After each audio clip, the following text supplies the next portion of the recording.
Isipon ko baka nga walay bili kining pagbati.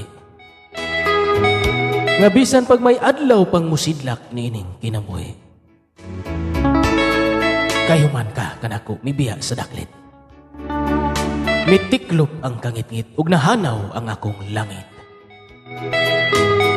Nganong gitugot man ang paghigugma kung tapuson man kini sa kasakit.